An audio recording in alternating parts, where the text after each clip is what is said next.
Hallelujah. मी pastor Jaymala Baviskar. मी तुमच्यापुढे सुंदर असे एक वचन घेऊन आलेले आहे आणि वचन असं आहे, मी वाचते, लक्ष देऊन ऐका, तुम्ही कान देऊन ऐका. जुना करा स्तोत्रसंहिता अध्याय 1 वचन 1 पासून. हालेलुया. तर परमेश्वराचं वचन आहे, हेडिंग आहे नीतिमान व अनीतिमान. हालेलुया. जो पुरुष दुर्जनांच्या मसरतीत चालत नाही, पापी जनांच्या मार्गात उभा राहत नाही आणि निंदकाच्या बैठकीत बसत नाही, तर परमेश्वराच्या नियमशास्त्रात रमतो, त्याच्या नियमशास्त्राचे रात्रदिवस मनन करतो, तो धन्य आहे. हालेलुया. हालेलुया.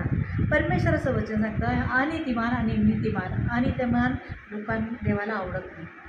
परमेश्वराला कोण आवडतं? नीतिमान. आणि जो पुरुष दुर्जनांच्या मसलतीने चालत नाही. परमेश्वराचं वचन काय सांगतं? जो पुरुष किंवा स्त्री सगळ्यांच्यासाठी वचन आहे की जे दुर्जनांच्या, जे वाईट लोक आहेत त्यांच्या मसलतीने, त्यांच्या विचार घेऊन चालत नाहीत, त्यांच्या पापीजनाच्या मार्गात, जिथे चार चौघामध्ये निंदा चाललेली आहे, वाईट गोष्टी चाललेल्या आहेत, तो उभा राहत नाही. हालेलुया. तर आणि निंदकाच्या बैठकीत बसत नाही, जिथे चार लोक मिळून वाईट कृत्य करत आहेत, पापाच्या मार्गात आहेत, अशा लोकांच्या मार्गात उभा राहत नाही. आणि जिथे निंदा चाललेली आहे, चार लोक मिळून एखाद्या चांगल्या व्यक्तीची निंदा करत आहेत, कुणासाठी कट कारस्थाने योजना आखत आहेत, तर अशा लोकांचा परमेश्वर काय बोलतो? अशा लोकांना परमेश्वराला कसा राग आहे अशा लोकांचा. हालेलुया. तर क्रोध आहे. परमेश्वराला अशी लोक आवडत नाहीत. तर परमेश्वराला अशी लोक आवडतात की हालेलुया. आणि तर परमेश्वराच्या नियमशास्त्रात रमतो आणि त्याच्या नियमशास्त्राचे रात्रदिवस मनन करतो, तो धन्य आहे. परमेश्वराच्या नजरेमध्ये कोण धन्य आहे? जो काय करतो? नियमशास्त्र, जे पवित्र शास्त्रामध्ये आपल्याला नियम लावून दिलेले आहेत, त्याचे तो व्यक्ती नियमाचे पालन करतो. हालेलुया. आणि परमेश्वराच्या आराधनेमध्ये, प्रार्थनेमध्ये रात्रदिवस असतो आणि चुकीच्या मार्गात जात नाही, पाप करत नाही, तो परमेश्वराच्या नजरेमध्ये धन्य व्यक्ती आहे. हालेलुया.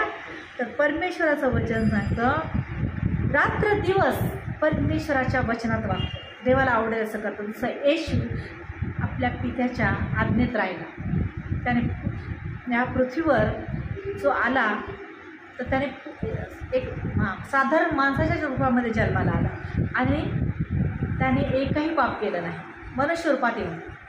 मग आपणही मनुष्य आहेत. आपण जर येशूला मानतो तर आपल्यालाही रात्रदिवस परमेश्वराचे मनन करायचे आहे. येशूने आपल्या पित्याच्या आज्ञा पाळल्या, वचनात वागला, तसं आपल्यालाही परमेश्वराच्या आज्ञा पाळलं पाहिजे, वचनात वागलं पाहिजे. मग परमेश्वराला आपण आवडेल असं वागू तर परमेश्वर आपल्या जीवनात नक्कीच कार्य करेल. हालेलुया.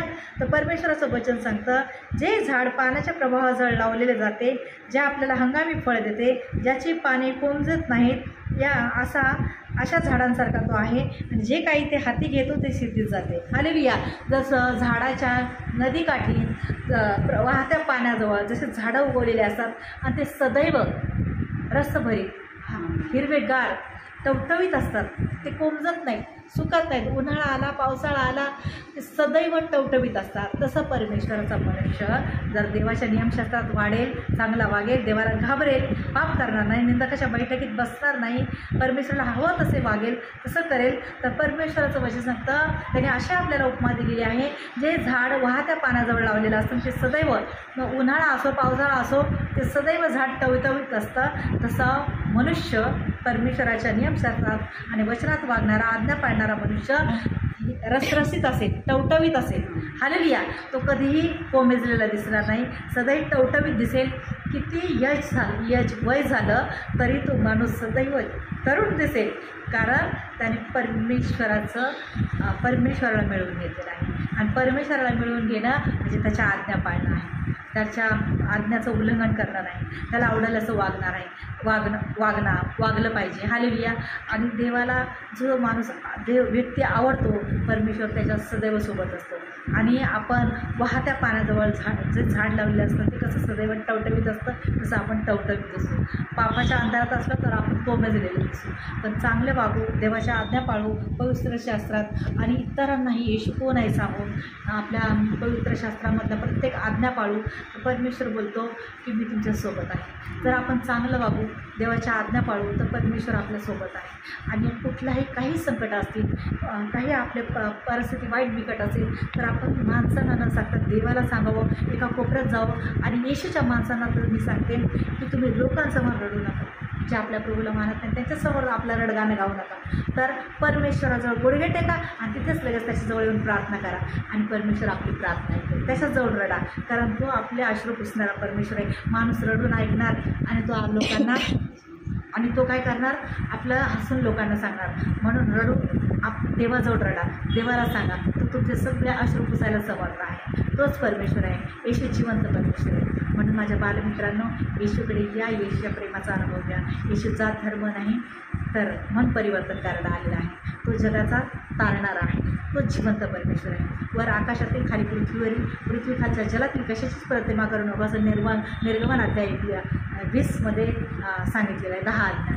तर आपल्याला त्या आज्ञा पाळायच्या आहेत आणि देवाला आवडेल असं वागायचं आहे. आपण देवाची मुलं आहोत निवडलेली. म्हणून एकमेकांबद्दल काही चुकीचं सांगू नका, काही वाईट बोलू नका, कारण ह्यामुळे त्या माणसाचं नाव नाही खराब होत, पण त्या आपल्या येशूचं नाव खराब होतं. म्हणून येशूचं नाव खराब करू नका, देवाला आवडेल असं वागा. स्तोत्रसंहिता अध्याय 1 म्हणजे परमेश्वराचं वचन सांगते की तुम्ही ऐकलेलं आहे आणि परमेश्वराने तुमच्या जीवनात कार्य केलेलं आहे असं विश्वासाने घोषणा करते. धन्यवाद देते. आता मी आजारी लोकांसाठी प्रार्थना करणार आहे. या विश्वासाने आजारी भागावर हात ठेवा आणि तिला हात ठेवणं शक्य नसेल तर तुमच्या छातीवर हात ठेवा आणि या क्षणाला परमेश्वर तुमच्या जीवनात कार्य करेल. माझी प्रार्थना, तुमचा विश्वास, माझा विश्वास एक मिळवून परमेश्वर तुमच्या जीवनात, माझ्या जीवनात कार्य करेल. Hallelujah, hallelujah. हो राबाला शिकेरा बाबा, धन्यवाद परमेश्वर पिता.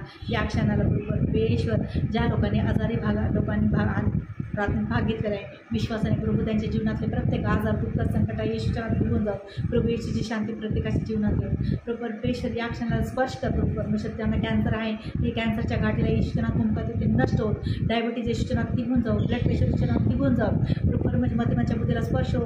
आंध्रे पाव लगत, लंबे सार लगत, मुके बोल लागत, बहिरण श्रमशक्ती मतिमाच्या बुद्धीला स्पर्श हो आणि मेलेले सुद्धा जीवन हो.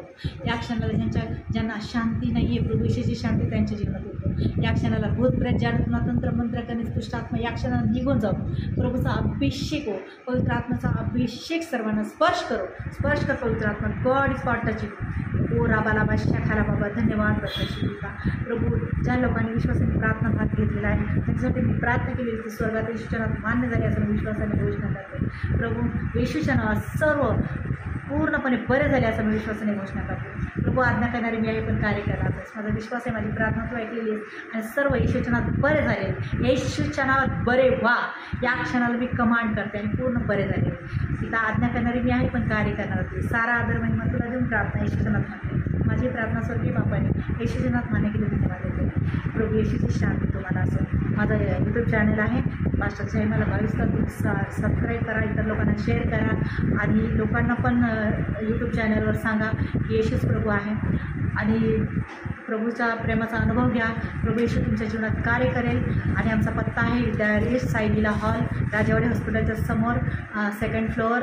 आणि रविवारी संध्याकाळी 5 ते 8 प्रार्थना चालते. तुम्ही यूट्यूब चॅनलवर जर प्रार्थना घेतली तर तुम्ही कमेंट्समध्ये मला साक्ष देऊ शकता आणि इतर लोकांना पण येशूचं सांगू शकता. तुम्ही हे काम करा. प्रभू येशूचं आणि प्रभू येशू तुमच्यावर खूप प्रेम करतो. माझा प्रेम करतो. I love you Lord, I love you Jesus, I love you God bless you. प्रभू येशू शांती असतात. आमेन.